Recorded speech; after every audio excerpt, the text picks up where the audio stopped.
FM. Welcome to the new 105.8 Light FM. The best morning station. 105.8 Light FM. 105.8 Light FM.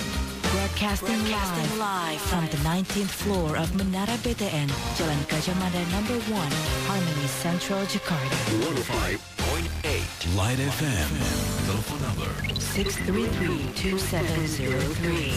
fax number 634-2707. Short message service 081-880-158. Marketing Department 525-7892. Welcome to the new 105.8 Light FM. The best slow hit station. Or click www.litefmjakarta.com.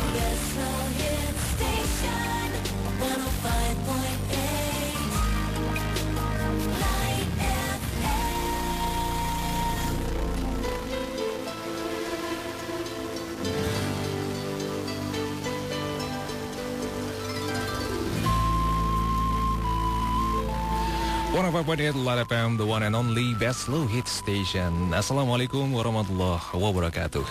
Light audience, kita bersama lagi di berproses menuju kesejahteraan diri bersama saya Dev Emerald pada edisi hari ini Kamis 26 Maret 2009. Tentunya seperti biasa kita langsung akan menjumpai narasumber kita pada malam hari ini, Siwo Agus Hidayat. Assalamualaikum Siwo. Waalaikumsalam warahmatullahi wabarakatuh. Baik, Light Audience, apa kabar Siwo? Sehat ya?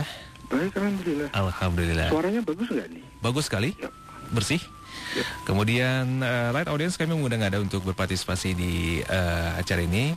Langsung saja telepon di 391-3554. Kami ulangi di 021-391-3554 atau di SMS di 081-8801-1058. Seperti biasa di 081-880-1058. Baiklah Siwo, mungkin sebagai pembuka acara ini silakan Siwo langsung membukanya. Kita nunggu aja. Nunggu aja. Ya. Baik, nunggu telepon dan SMS pada malam hari ini. Wow. Iya, udah ada masuk langsung Siwo. Yuk. Assalamualaikum Siwo, saya Dr. Siswanto di Madura. Wow, jauh sekali. Mohon sering, maksudnya apa ya? Siwo, siapakah yang dimaksud dengan ahli rumahnya Nabi Muhammad? Dan menurut sepengetahuan Siwo dari zaman Bapak apa ya? Zaman Bapak katanya gitu. Yaitu barangkali itu pertanyaannya. Siapakah yang dimaksud dengan ahli rumah Nabi Muhammad? Itu satu dari Bapak Siswanto di Madura. Kemudian satu-satu aja. Oke, silakan Siwa satu-satu dulu. Banyak yang masuk Siwa. Biasanya yang didulukan itu yang baipun. Oke, teleponnya belum masuk Yang ini. baipun kebetulan belum ada. Bisa yang via SMS. Iya. Oke ya. Oke, Saya ambil dulu yang pertama. silakan. Kepada seluruh Light audiens beserta seluruh staf Light FM dengan segenap kru dan keluarga besarnya. Kepada seluruhnya, Assalamualaikum warahmatullahi wabarakatuh. Bismillahirrahmanirrahim. Walhamdulillahirabbil alamin. Wassallallahu ala rasulil karim wa alihi tahirin. Wala hawla wala quwata illa billahil aliyyil azim. Kepada saudara-saudaraku Light Audience yang semoga semakin diberkati oleh Tuhan Allah Subhanahu wa Ta'ala.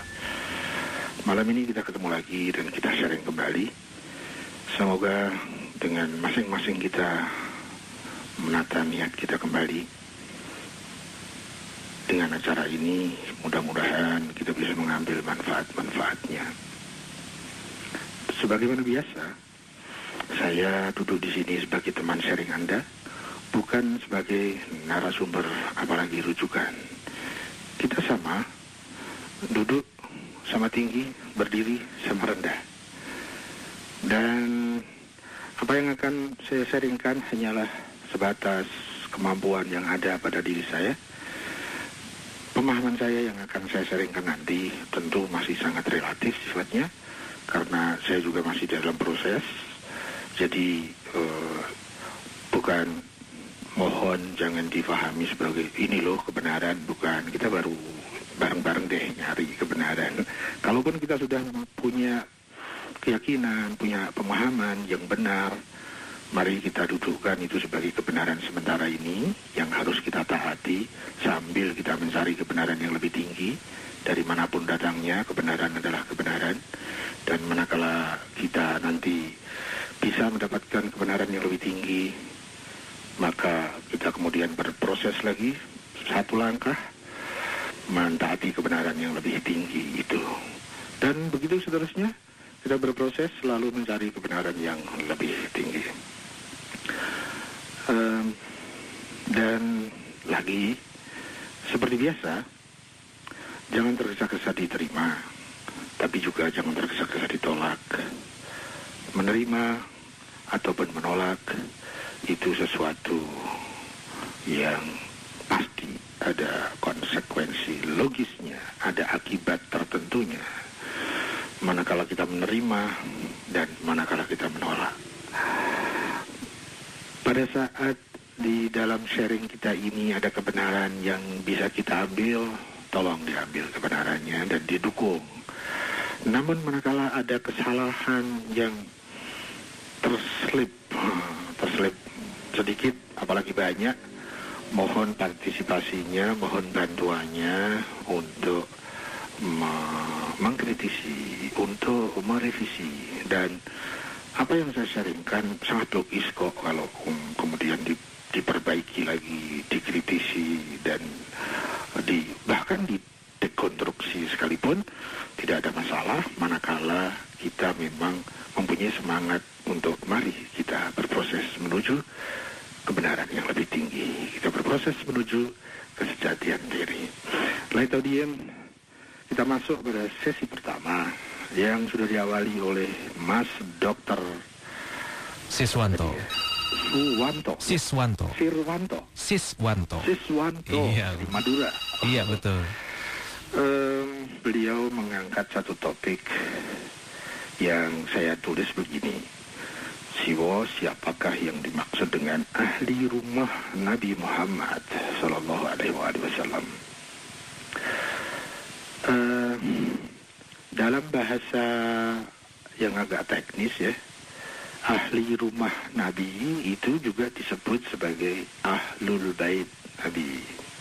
Nah, satu kata, satu kalimat, tetapi pemaknaannya, pemahamannya itu yang paling tidak yang saya pernah dapati itu tidak sama di dalam memahami siapakah ahlul bait Muhammad itu, siapakah ahli rumah Muhammad itu.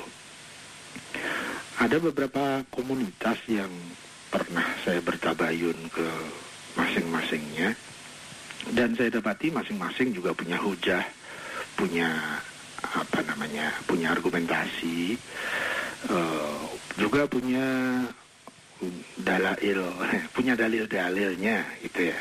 Nah, saya akan menyebutkan beberapa yang pernah saya pahami yang terkait dengan pemaknaan dari istilah ahlul bait Nabi.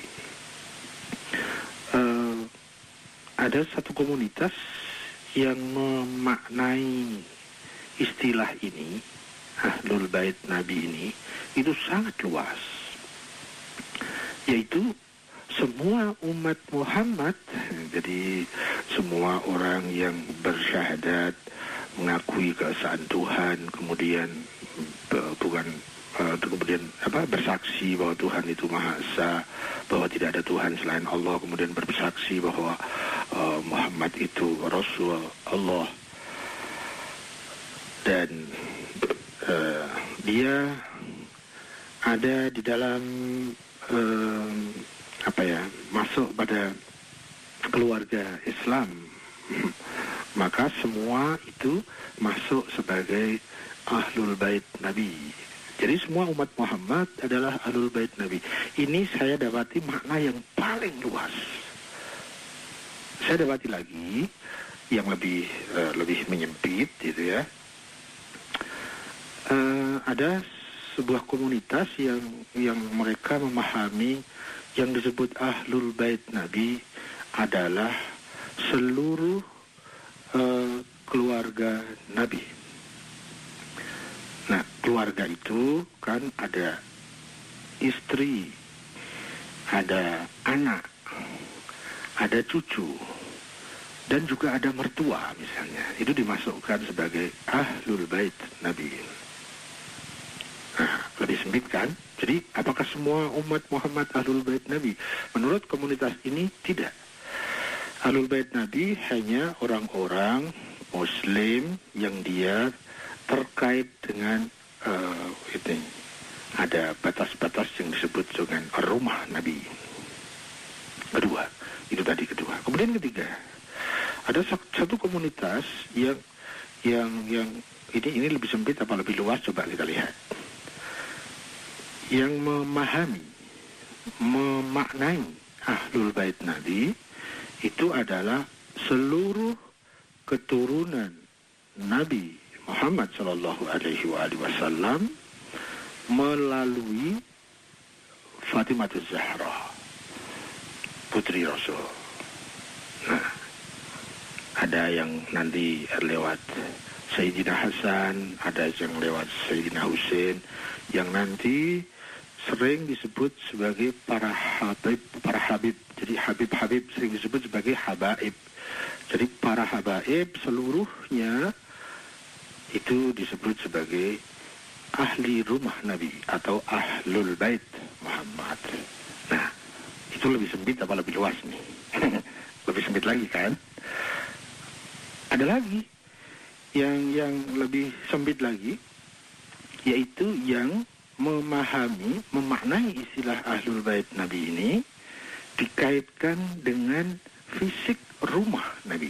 Kita tahu dalam paling tidak yang saya pahami dalam saya mempelajari sejarah Rasulullah Sallallahu Alaihi Wasallam, bahwa beliau itu tak pernah punya rumah kecuali setelah beliau hijrah ke Madinah. Kemudian di sana ada seseorang yang nama belakangnya saya ingat, yaitu Al-Ansori, tapi nama belakang dan depannya saya lupa. Detik ini saya lupa, biasanya ingat sih. Nah, dari seseorang Al-Ansori ini memberikan rumah kepada Muhammad Sallallahu Alaihi Wasallam. Ceritanya, setelah Rasulullah sampai di Yathrib, kemudian Rasulullah menunggu kelompok muhajirin, orang-orang yang hijrah di kelompok terakhir yang dipimpin oleh Ali bin Abi Thalib, gitu, Sayyidina Ali. Nah, setelah itu kan kemudian Rasulullah setelah dari Yathrib mau ke Madinah itu kemana? Jadi misalnya begini, Rasulullah ini mau mau diistirahatkan di rumahnya siapa? Itu kan jadi rebutan. Semua pengen menghormati Rasulullah, semua pengen takzim kepada beliau. Ke rumahku saja, yang lain ke rumahku saja, dan seterusnya. Sampai akhirnya Rasulullah mengambil satu kebijakan. Rasulullah menaiki ontanya, dan terserah deh nanti ontanya ini mau berhenti di mana, maka di situ saya nanti akan tinggal. Kurang lebih seperti itu. Nanti bisa dicek lagi di sejarah gitu. Nah, pada saat itu beramai-ramai kemudian para muhajirin dan ansor mengikuti jalannya onta yang dinaiki oleh baginda Rasul sampai ke kota Madinah. Onta itu berhenti di depan rumahnya Abu Ayyub Al-Ansori, ya. Sekarang ingat saya nama depannya. Ada Abu Ayyub Al-Ansori. Nah, Disitulah kemudian Rasulullah tinggal. Berikutnya, rumah ini kemudian diberikan oleh Abu Ayyub Al-Ansari kepada baginda Rasul. Maka kemudian Rasul punya rumah yang merupakan pemberian dari Abu Ayyub Al-Ansari itu. Nah,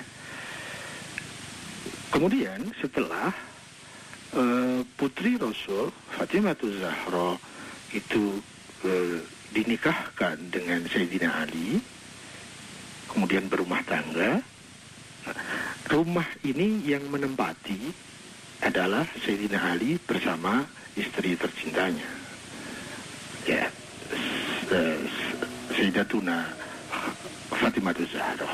Nah, ada yang memahami atau memaknai yang disebut dengan Ahlul Bait Rasul itu dihubungkan dengan rumah ini.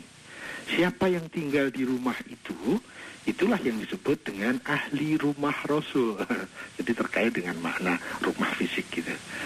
Ya, dari situ maka yang disebut sebagai Ahlul Bait itu adalah di sana ada Sayyidina Ali, ada Sayyidatuna Fatimah, kemudian ada putra-putranya. Ada misalnya Sayyidina Hasan, Sayyidina Husain. Gitu. Kemudian saya ingin tambahkan satu lagi yang terakhir tentang ada juga komunitas tertentu yang memahami Ahlul Bait Nabi itu tidak berdasarkan itu semua, tapi berdasarkan dalil-dalil, hujah-hujah yang dari Nas. Ya, menurut komunitas ini yang dimaksud Ahlul Bait Nabi adalah keturunan Nabi, tetapi dia punya syarat yang dia suci dan disucikan oleh Allah, sehingga yang mengetahui siapa Ahlul Bait Nabi itu hanya orang yang dikasih tahu, dalam hal ini adalah baginda Rasul, siapakah Ahlul Bait itu. Karena Ahlul Bait itu keturunan Rasul, tetapi punya syarat yang sangat ketat, yaitu orang yang sudah dalam pergulatan keimanannya sedemikian dahsyat, dia bisa mensucikan diri sampai disucikan oleh Allah Subhanahu wa Ta'ala. Maka dia disebut sebagai Ahlul Bait Nabi. Ini lebih sempit lagi. Yang saya pahami paling sempit adalah ini. Itulah yang saya pahami tentang siapakah yang dimaksud dengan ahli rumah Nabi. Kepada Mas Dr. Siswanto di Madura, monggo panjenengan mau pilih mana. Ada beberapa pemahaman. Berbeda memang antara pemahaman satu dengan pemahaman lain. Tapi berbeda itu beda, bukan berarti pertentangan. Ya, perbedaan itu saling melengkapi. Kalau pertentangan itu saling meniadakan. Jadi kalau perbedaan itu indah, kalau pertentangan itu tidak indah. Ya, meskipun juga pertentangan pun kita masih bisa minimalisir agar dari yang pertentangan itu bagaimana kita masih bisa merujukkan kepada hal-hal yang lebih primer sehingga kita bisa meminimalisir efek dari pertentangan itu. Saya banyak mendapati, meskipun sangat terbatas ya, yang saya dapati itu dari pengamatan itu di masyarakat kadang tidak dibedakan antara perbedaan dengan pertentangan. Kalau perbedaan itu sesuatu yang niscaya, sesuatu yang mesti, sesuatu yang memang harus begitu. Tidak pernah bisa ditiadakan perbedaan itu. Nah, justru salah satu elemen keadilan itu adalah adanya perbedaan. Bukan pembedaan ya, tapi perbedaan. Laki-laki dengan perempuan itu berbeda. Dan itu sifatnya saling melengkapi. Ada kaya, ada miskin, itu saling melengkapi. Ada pandai, ada bodoh, dan seterusnya. Itu saling melengkapi. Perbedaan.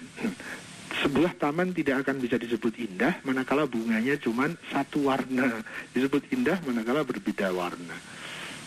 Ya, saling melengkapi. Nah, kadang yang saya dapati, maksud saya nanti Mas Dr. Siswanto itu mau mengambil yang mana, monggo. Meskipun kita sudah tadi kita tengok ada beberapa perbedaan pendapat di dalam memahami siapakah Ahlul Bait Nabi itu. Tapi mohon perbedaan ini jangan disikapi dengan pertentangan.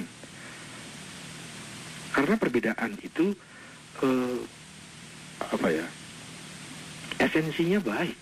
Perbedaan itu esensinya agar terjadi saling melengkapi, terjadi mekanisme sosial, terjadi adanya amar ma'ruf di situ, terjadi ada bentuknya saling menerima dan saling memberi. Jadi perbedaan itu sesuatu yang indah kalau kita dudukkan sebagaimana mestinya. Tetapi banyak yang terjadi, perbedaan difahami sebagai pertentangan sehingga disikapi sebagai pertentangan. Misalnya kalau pertentangan itu antara ada dan tiada, itu pertentangan. Antara baik dan buruk, itu pertentangan. Saling menyadakan. Tapi kalau perbedaan itu saling melengkapi. Jadi Mas Siswanto mau mengambil mana saja, monggo. Dan juga bagi semua kita masing-masing mau mengambil pemahaman yang lebih bisa memenuhi kehausan argumentasinya yang mana, monggo itu yang diambil, sambil kita tetap menghormati dan mengapresiasi kesimpulan yang diambil orang lain meskipun itu berbeda dengan kita. Ya. Dan karena ada perbedaan itulah antara lain adanya sharing seperti ini. Kalau semuanya sama kan nggak butuh sharing lagi toh. Ya kurang lebih seperti itu. Jadi kita tadi sedikit menengok tentang adanya beberapa perbedaan dari bagaimana memaknai dari istilah ahli rumah Nabi Muhammad SAW. Siapakah Ahlul Bait itu?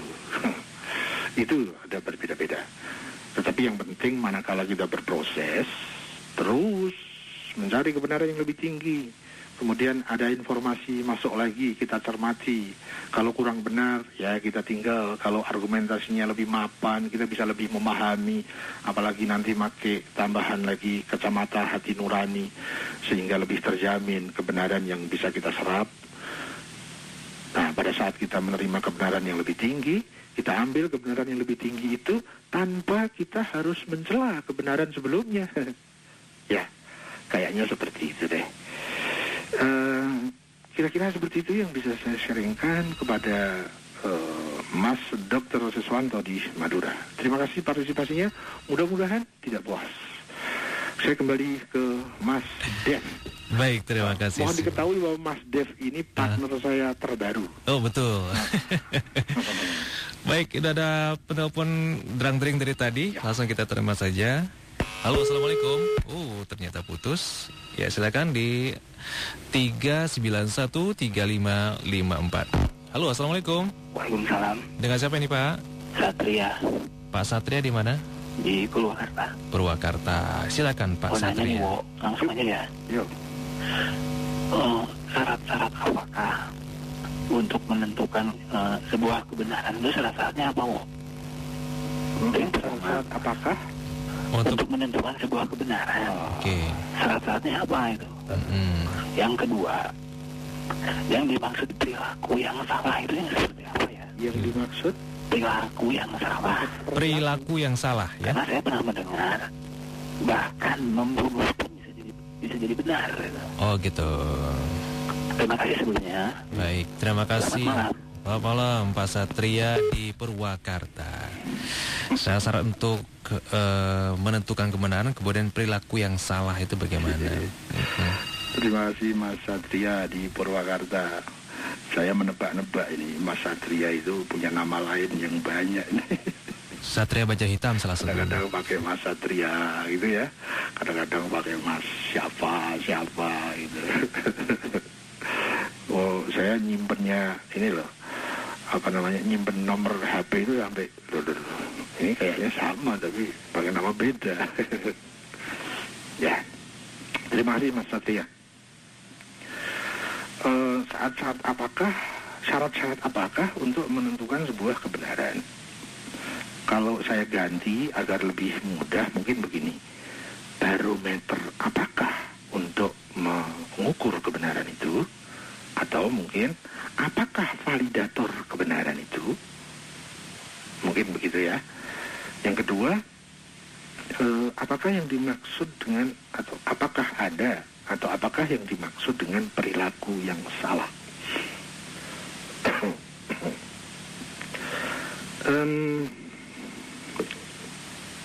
Kemarin dulu kita sempat ngobrol masalah apakah kebenaran itu. Sekarang ditanya alat ukurnya apa, gitu ya. Alat ukur kebenaran itu apa?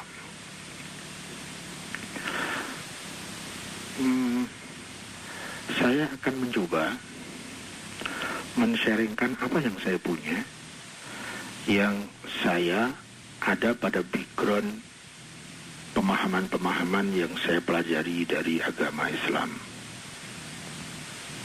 Di sana dinyatakan begini, paling tidak yang sempat dan mampu saya serap, sesuatu disebut benar manakala memenuhi dua syarat, yaitu dia sesuai dengan dalil-dalil nakli dan sesuai dengan dalil-dalil akli. Jadi ada dua validator untuk menentukan kebenaran, yaitu akli dan nakli. Kayaknya kita sering dengar ya. Namun demikian, banyak juga, dan itu juga kayaknya kita akan bisa lebih valid manakala kita menambah lagi dengan satu validator, tapi agak sulit, yang disebut dengan validator nurani. Saya akan mencoba men-sharingkan secara global 3 validator itu, 3 barometer itu.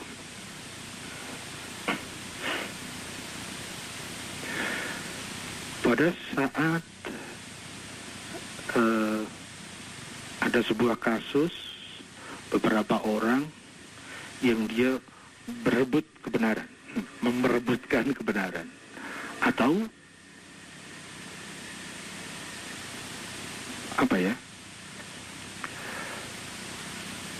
berkompetisi dalam kebenaran, atau ingin menilai sebuah kebenaran,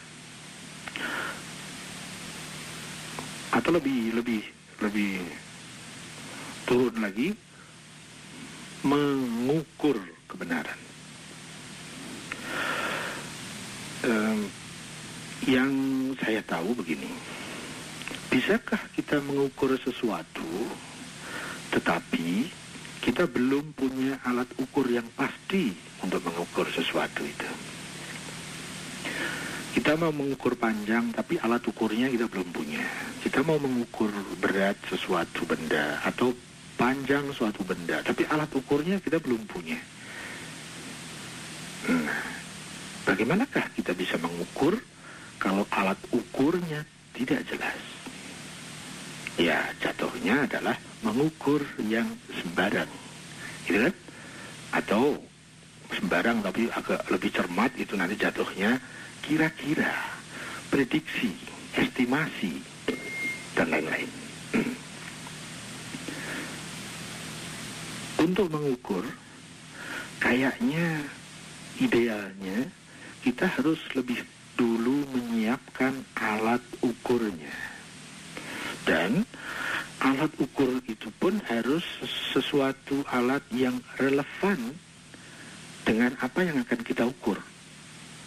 Gak bisa dong kita mau mengukur suhu badan tapi dengan meteran, kan nggak connect tuh.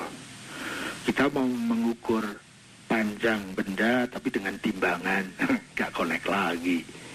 Kita mau mengukur berat benda, tapi dengan penggaris, ya nggak kena lagi. Nah, kalau kita mau mengukur kebenaran dengan apa? Kalau alat ukurnya salah, mungkinkah kita bisa mengukur suatu kebenaran? Sementara alat ukurnya saja salah. Bisakah kita mengukur panjang benda dengan timbangan? Itu alat ukurnya salah. Kalau mau mengukur panjang benda itu dengan penggaris, dengan meteran, bukan dengan timbangan, bukan juga dengan termometer. Ya, sayang ya. Saya dulu punya pengalaman lama, suka mengukur, padahal alat ukurnya pun belum saya cermati. Tapi sudah asik mengukur sana, mengukur sini.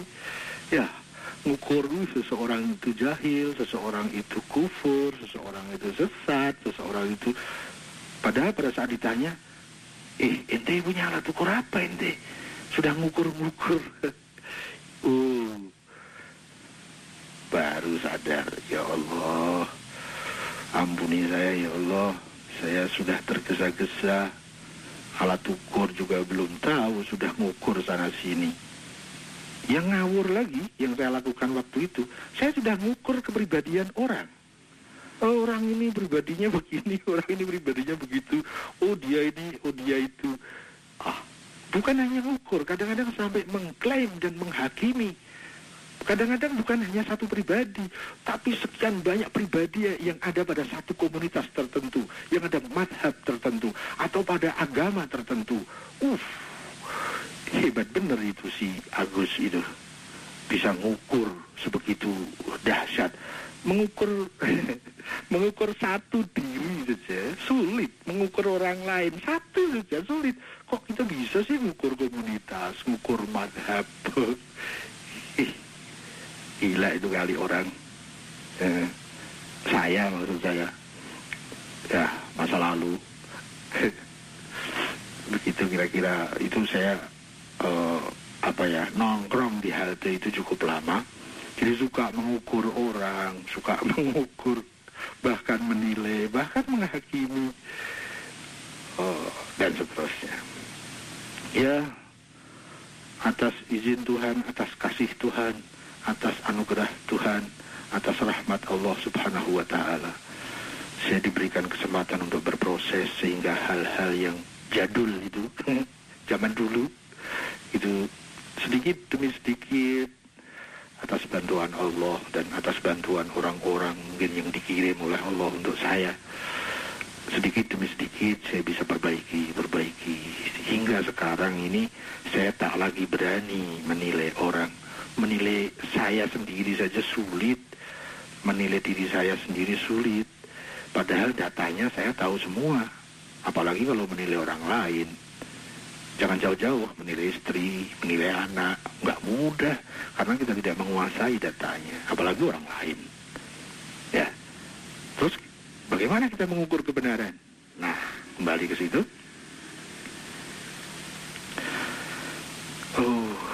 Kebenaran. Kita kemarin sudah bahas sedikit tentang apakah kebenaran dan sekarang apakah validator kebenaran. Yang pertama adalah nakli. Nakli adalah seluruh yang disebut dengan wahyu Tuhan. Ayat-ayat Allah, firman Allah Subhanahu wa Ta'ala. Nah, firman itu apa? Ya, kita kan diajari bahwa Allah itu berfirman sejak Nabiullah Adam sampai kepada orang-orang yang dikehendaki oleh Allah untuk menerima firman-Nya, dan Allah selalu berfirman.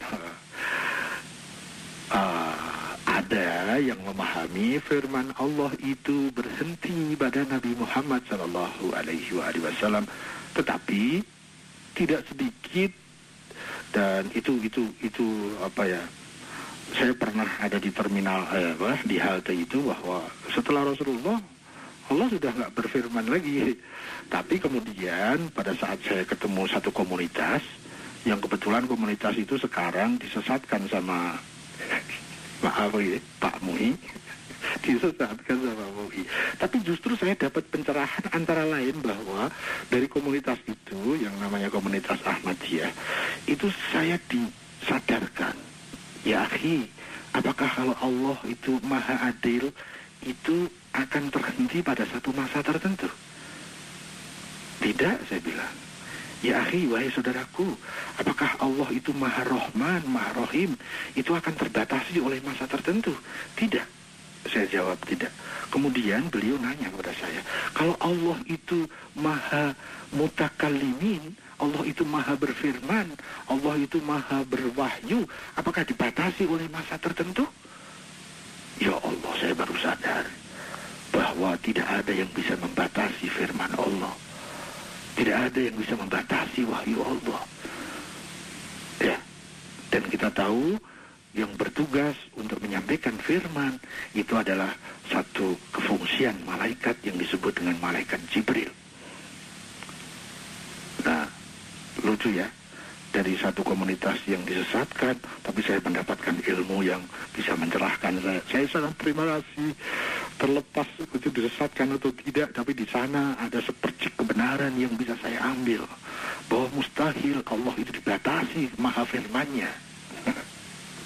Ya, tapi sebelumnya saya memahami bahwa Allah tidak berfirman lagi setelah kepengutusan Muhammad Sallallahu Alaihi Wasallam. Wah, sampai ke situ-situ.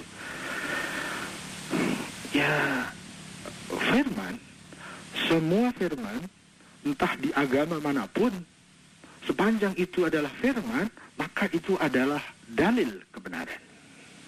Itu adalah hujjah kebenaran. Kita tidak membahas apakah firman itu kemudian sudah ditambah, dikurangi oleh orang-orang tertentu dan seterusnya. Kita tidak membahas itu. Saya sedang menengok tentang bahwa wahyu, nakli, firman, ayat-ayat Allah itu adalah kaidah kebenaran, validator kebenaran, alat ukur kebenaran. Pertama. Tapi apakah bisa hanya dengan ayat? Nah, nanti terkait dengan validator yang kedua, yaitu yang disebut dengan al-aql. Jadi ada sering disebut dengan dalil nakli, yaitu wahyu-wahyu Allah, dan ada dalil akli. Dalil akli adalah, sepanjang yang saya tahu, mekanisme berpikir seseorang yang tertib, yang dia ada dalam koridor-koridor hukum akal. Jadi berpikir yang dibatasi oleh koridor-koridor akal. Tapi kalau kita kembali ke istilah masyarakat, ini menjadi sulit untuk dipahami. Kenapa? Karena akal dan pikiran sudah dianggap sama. Nah, kalau akal dan pikiran sudah dianggap sama, nanti kita sulit untuk menjawab yang disebut dalil akli itu apa. Itu menjadi sulit, dan saya pernah mengalami kesulitan itu lama sekali, dan saya tidak mendapatkan jawaban. Baru pada komunitas tertentu yang kebetulan juga banyak juga disesatkan komunitas itu, namanya komunitas Syiah. Tapi terlepas mau disesatin, mau tidak, mau dinilai apa, tapi saya mendapatkan sepercik kebenaran dari sana yang bisa membuka diri saya menjadi sepanjang yang saya yakini, saya bisa mendapatkan kebenaran ini yang lebih tinggi, yang lebih bermutu dari kebenaran saya kemarin. Saya kemarin tidak pernah bisa menjawab apa yang disebut dalil akli. Baru kemudian dari komunitas itu saya mendapatkan pencerahan, antara lain kalau tadi dari Ahmadiyah saya mendapatkan pencerahan tertentu. Saya tidak peduli Ahmadiyah itu disesatkan atau tidak, sepanjang saya mendapati kebenaran, dan itu saya yakini, bisa saya buktikan argumentasinya, saya ambil deh. Kebenaran itu dari manapun itu benar deh. Ya. Nah, yang kedua ini tentang akal. Saya dapati itu dari komunitas Syiah. Masyarakat saya kebetulan juga, saya di desa ya, Mas. Masyarakat saya itu mungkin sudah fobi dengan istilah Syiah, alergi dengan istilah Syiah. Pokoknya Syiah ya sesat gitu loh. sampai pokoknya itu repot ya. Nah, saya mendapatkan di situ bahwa yang disebut dalil akli adalah buah-buah hasil-hasil keputusan-keputusan, kesimpulan dari mekanisme berpikir, tetapi dibatasi oleh koridor-koridor kaidah akal. Sementara akal adalah sesuatu yang pure spiritual yang ada dalam diri kita, yang dia selalu mengajak bersyukur kepada Tuhan, kepada Allah, dan dia selalu mengajak kepada kebenaran dan surga. Ya. Kebetulan saja, karena saya sangat serius dalam hal ini, ada definisi dalam bahasa Arab, kebetulan saya hafal. Ini bukan hadis ya, tapi didefinisikan seperti itu, meskipun juga ada yang menyatakan bahwa ini adalah sebuah hadis. Tapi coba kita cermati, kurang lebih begini.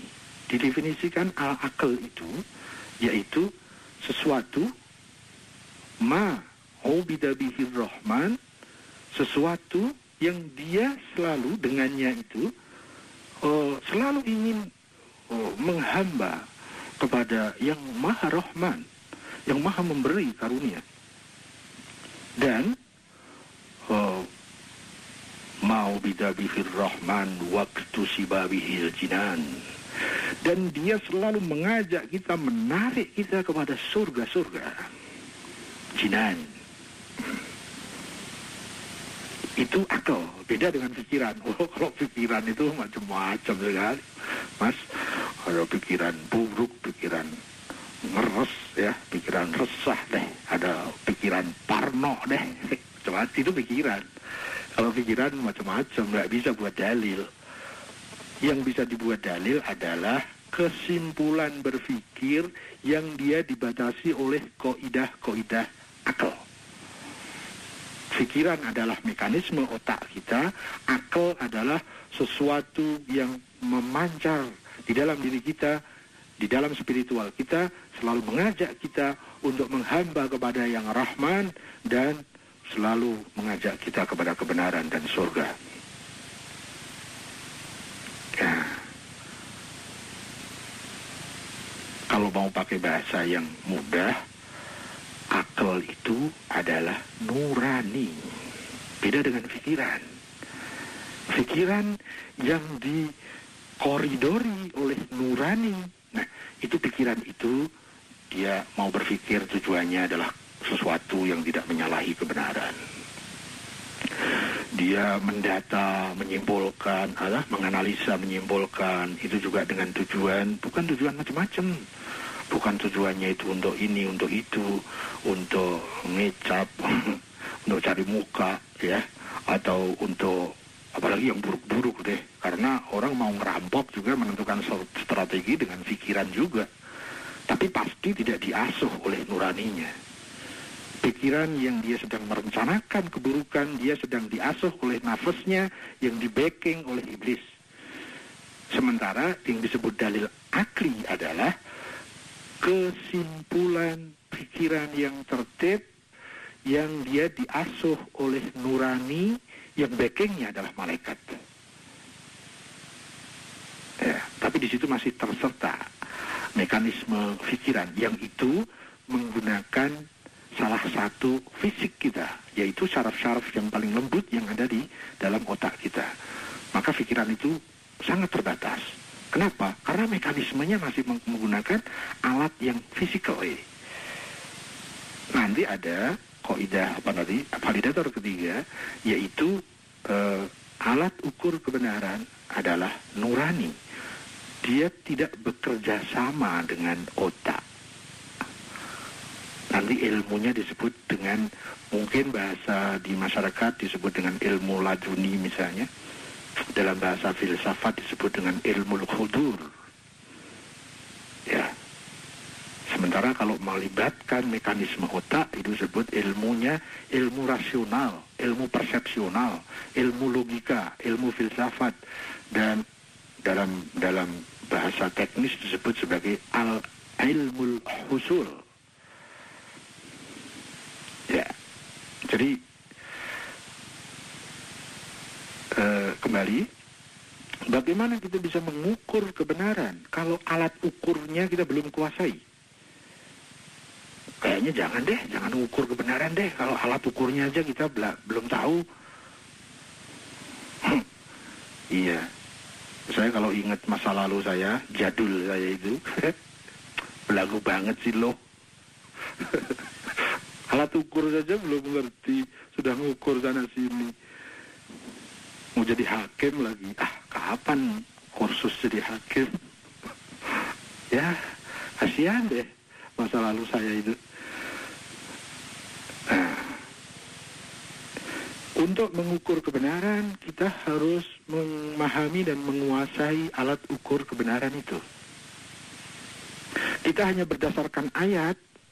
Kalau ayat itu tidak difahami dengan akli, bahaya. Ayat kalau difahami hanya berdasarkan mekanisme berpikir sembarang, itu berbahaya. Ya, berbahaya. Karena ayat bisa digunakan untuk baik dan juga bisa digunakan untuk buruk. Dan ayat itu dia tidak bisa menolak. Ayat yang tekstual itu loh maksudnya ya. Ayat yang di mushaf itu maksudnya. Tapi kalau ayat yang bimahia, ayat yang sesungguhnya ayat, yang nggak bisa dibegituin, nggak bisa untuk dimasuki ke kotoran. Maksudnya ayat yang firman Allah, yang wahyu, yang sejatinya wahyu, ya, bukan yang sekedar lambang-lambangnya yang ada di mushaf itu atau ada di kitab-kitab suci itu. Kalau ayat yang ada di kitab suci mau ditafsiri kemana juga bisa, dibuat kampanye juga bisa. Wala taqrabus syajarata. Ada itu ya, surkam yang jangan dekati pohon itu. Waduh, kampanye pakai ayat lagi. Ya kan bisa untuk begitu.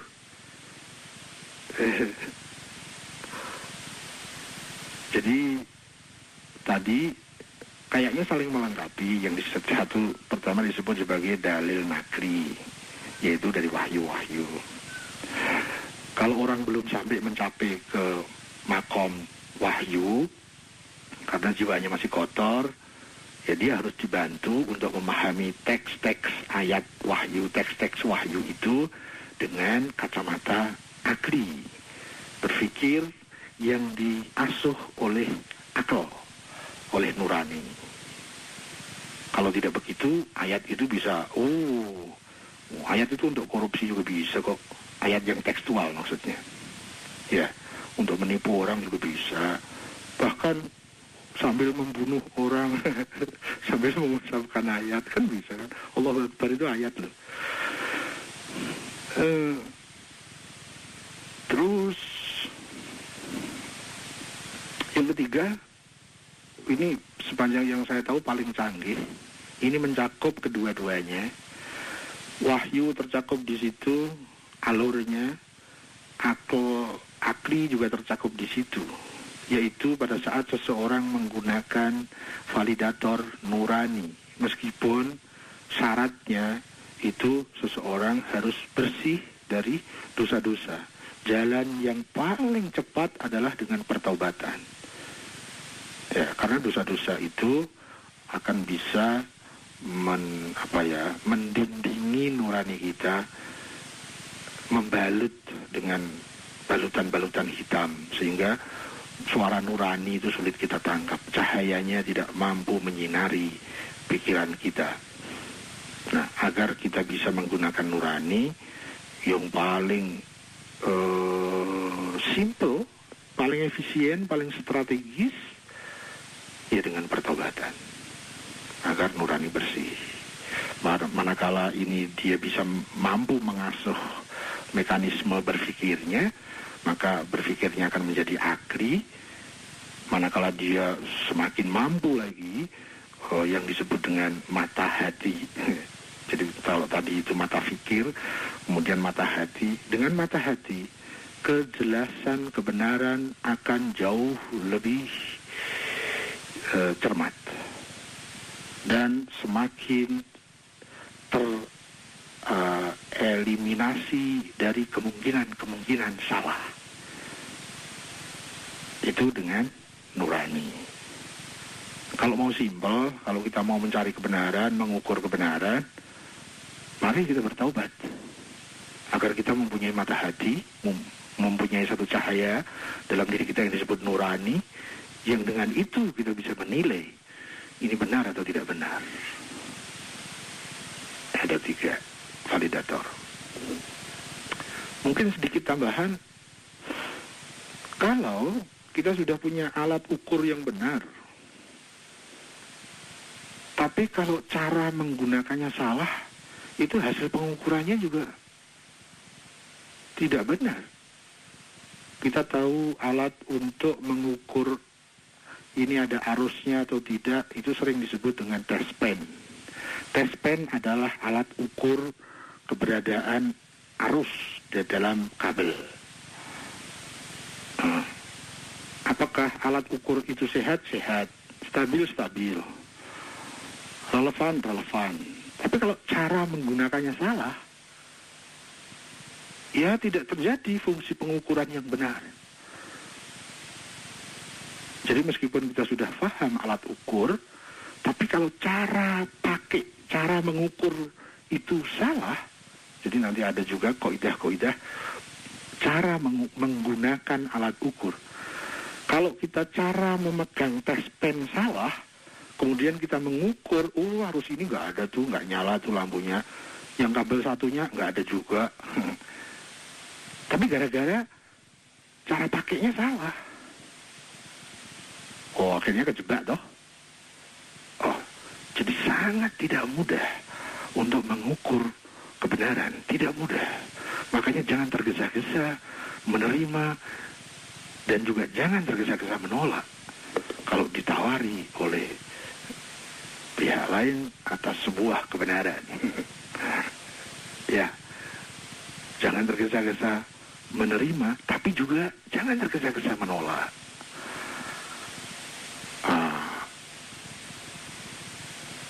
Dan sayang ya, kita punya budaya komentar gila-gilaan ya.